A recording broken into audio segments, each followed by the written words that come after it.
Baik, sebelum melakukan tindakan injeksi intravena, lakukan identifikasi pasien dengan benar. Mintalah pasien menyebutkan nama lengkap dan tanggal lahir, cocokkan dengan gelang identitas serta catatan medis yang tersedia. Jika pasien tidak dapat berkomunikasi, konfirmasi identitas melalui keluarga atau dokumen resmi. Langkah ini sangat penting untuk memastikan obat diberikan kepada orang yang tepat, dengan dosis yang tepat, dan pada waktu yang tepat. Sebelum melakukan tindakan, Alat-alat yang harus disiapkan dalam kegiatan ini antara lain ada alkohol, bak injeksi, handscoon bersih, spuit, obat dan pembuka ampul, torniket, bengkok, perlak dan pengalasnya, kapas alkohol, serta plester. sebelum memulai tindakan, kita harus mengetahui Prinsip 6 benar dalam pemberian obat. 6 benar pasien aman. Nah, kenapa sih prinsip ini itu penting banget sebelum kita menginjeksikan obat ke pasien? Nah, prinsip ini digunakan agar meminimalisir kekeliruan dalam pemberian obat kepada pasien. Kenapa? Ketika kita salah melakukan injeksi atau pemberian obat kepada pasien, kemungkinan terburuknya adalah kematian dari pasien tersebut. Jadi, sebisa mungkin agar kita sebagai perawat untuk selalu mengecek sebelum pemberian obat. Nah, hal apa aja sih yang dicek sebelum kita memberikan atau menginjeksikan obat ke pasien? Nah, yaitu satu, benar pasien. Maksud dari benar pasien itu apa sih? Nah, benar pasien adalah memastikan obat yang diberikan kepada pasien yang tepat. Caranya bagaimana? Dengan cara memverifikasi identitas dari pasien. Tidak hanya dari namanya saja, tapi juga tanggal lahir dan juga gelang identitas yang digunakan oleh pasien. Kemudian juga bisa melihat nomor rekam medis dari pasien tersebut. Kedua, yaitu benar obat. Nah, pastikan nama obat yang diberikan sesuai dengan resep atau aturan dokter yang ada dan tidak tertukar dengan obat yang lainnya. Kemudian, ada benar dosis. Nah, benar dosis ini adalah kita memastikan jumlah dosis yang diberikan kepada pasien sesuai dengan resep dokter, tidak kurang ataupun tidak lebih. Keempat, yaitu benar waktu. Pastikan waktu pemberian obat kepada pasien itu sesuai jadwal. Misalnya, setiap 8 jam sebelum makan ataupun sesudah makan. Selanjutnya adalah benar rute atau benar cara. Benar cara bagaimana kita memberikan obat. Bisa melalui intravena atau dengan cara disuntik ataupun secara nebul. Jadi, pastikan obat yang diberikan kepada pasien sesuai dengan resep yang diberikan oleh dokternya, mulai dari oral, intravena, intramuskular, subkutan, ataupun topikal. Yang terakhir adalah benar dokumentasi, yaitu catat semua obat yang telah diberikan secara lengkap dan akurat di dalam rekam medis pasien. Hal tersebut untuk apa? Agar ketika kita memberikan obat lagi atau obat yang lainnya, kita sudah tahu obat apa saja yang telah diberikan kepada pasien. setelah itu kita lanjut ke cara 6 langkah cuci tangan yang benar. Yang pertama yaitu basahi tangan dengan air mengalir, lalu jangan lupa pakai sabun. Setelah itu ratakan sabun. Langkah yang kedua yaitu gosok punggung tangan secara bergantian. Yang ketiga gosok sela-sela jari hingga bersih. Yang keempat bersihkan ujung jari dengan posisi saling mengunci. Yang kelima gosok dan putar kedua ibu jari secara bergantian. Dan yang terakhir yaitu gosok telapak tangan menggunakan ujung jari dan bilas hingga bersih. Sesuai anjuran WHO, teman-teman bisa melakukan langkah-langkah berikut selama 60 detik untuk menghindari penularan kuman atau penyakit melalui tangan. Selanjutnya kita pasang handscoon bersih. Setelah memasang handscoon bersih, kita tentukan lokasi injeksi. Nah, ini biasanya di daerah yang memiliki vena. Selanjutnya adalah memasang pengalas di bawah area yang ingin kita lakukan injeksi. Nah, kemudian kita melakukan pembendungan dengan tourniquet yang dipasang di 5-10 cm di atas area yang akan kita lakukan penusukan. Di sini, kita anjurkan pasien menggenggam untuk membantu vena berdilatasi. Tadi, kita sudah memilih vena untuk kita lakukan injeksi. Setelah itu, kita bersihkan area injeksi menggunakan alkohol swab.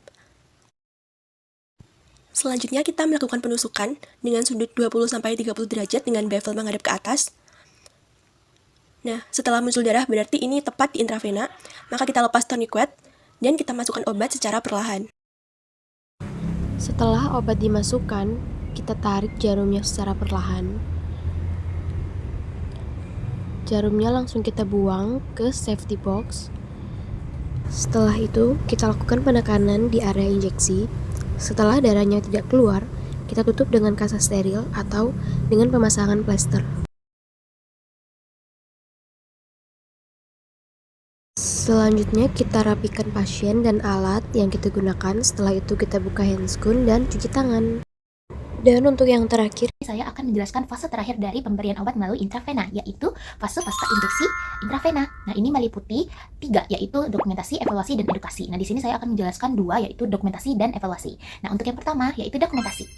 Nah, dokumentasi ini merupakan proses di mana kita mencatat hal-hal yang akurat terkait pemberian obat melalui intravena yang telah diberikan kepada pasien. Nah, dokumentasi ini meliputi identitas pasien, informasi terkait obat seperti jenis-jenis obat yang diberikan, lalu dosis yang diberikan itu berapa, waktu pemberian, serta respon pasien terhadap obat tersebut. Dan jangan lupa kita untuk mendokumentasikan kondisi akses intravena tadi. Dan edukasi yang telah diberikan ke pasien juga kita dokumentasikan. Nah, selanjutnya ada evaluasi. Nah, evaluasi di sini merupakan proses aktif di mana kita sebagai perawat itu tugasnya untuk memeriksa atau memantau bagaimana dampak obat yang telah diberikan itu kepada pasien. Nah, proses ini meliputi observasi rutin. Nah, observasi rutin ini dilakukan untuk melihat bagaimana dampak obat, bagaimana obat itu memberikan efek yang diharapkan maupun efek yang tidak diharapkan yang dapat dirasakan oleh pasien. Lalu kita juga mengevaluasi tanda-tanda vital pasien dan kita juga memeriksa bagaimana efek samping yang dirasakan oleh pasien. Dan jangan lupa kita juga mengevaluasi bagaimana kondisi akses intravena tadi dan kita juga mengevaluasi respon pasien terhadap pengobatan yang telah diberikan. Jadi dalam pelayanan kesehatan, keselamatan pasien adalah prioritas utama kami. Oleh karena itu, di setiap pemberian obat termasuk injeksi intravena dilakukan sesuai standar agar pasien merasa nyaman, aman, dan injeksi berjalan dengan lancar. Selanjutnya, langkah yang pertama yaitu mengidentifikasi pasien. Perawat memastikan nama lengkap, tanggal lahir, serta mencocokkan gelang identitas dengan data rekam medis. Konfirmasi juga dilakukan langsung kepada keluarga pasien. Identifikasi yang tepat sangat penting untuk mencegah kesalahan medis. Selanjutnya, perawat menyiapkan semua peralatan yang diperlukan mulai dari obat, instruktur dokter, alat suntik, kapas alkohol, handscoon, hingga safety box. Area tindakan dipastikan bersih dan aman. Pasien diberi penjelasan singkat agar mereka tenang dan kooperatif. Sebelum obat diberikan, perawat wajib memastikan 6 prinsip benar, yaitu yang pertama, benar pasien, benar obat, benar dosis, benar waktu, benar cara pemberian, dan yang terakhir, benar dokumentasi. Penerapan prinsip ini menjamin keamanan serta ketepatan terapi. Langkah penting berikutnya adalah cuci tangan dengan 6 langkah, yaitu menggosok telapak tangan, punggung tangan, sela-sela jari, punggung jari, ibu jari, dan ujung jari. Prosedur ini dilakukan untuk menurunkan risiko infeksi kepada pasien. Injeksi intravena adalah pemberian obat atau cairan langsung ke dalam pembuluh darah vena. Prosedur dimulai dengan memilih vena yang sesuai, kemudian area kulit disterilkan menggunakan antiseptik, jarum dimasukkan secara hati-hati, dan obat diberikan perlahan sesuai dosis. Setelah selesai, jarum dilepas, area suntikan ditekan ringan, lalu ditutup dengan plester. Seluruh alat bekas medis pakai dibuang ke dalam safety box sesuai standar keselamatan. Semua langkah yang dilakukan mulai dari identifikasi pasien, persiapan, penerapan prinsip obat, cuci tangan, hingga teknik injeksi intravena memiliki tujuan yang sama, yaitu menjaga keselamatan pasien dan meningkatkan efektivitas terapi dengan disiplin mengikuti prosedur. Semua langkah yang dilakukan tadi, mulai dari identifikasi pasien, persiapan, penerapan prinsip benar obat, cuci tangan, hingga teknik injeksi intravena memiliki tujuan yang sama, yaitu menjaga keselamatan pasien dan meningkatkan efektivitas terapi. Dengan itu, disiplin mengikuti prosedur, pelayanan kesehatan dapat berjalan lebih aman, profesional, dan berkualitas.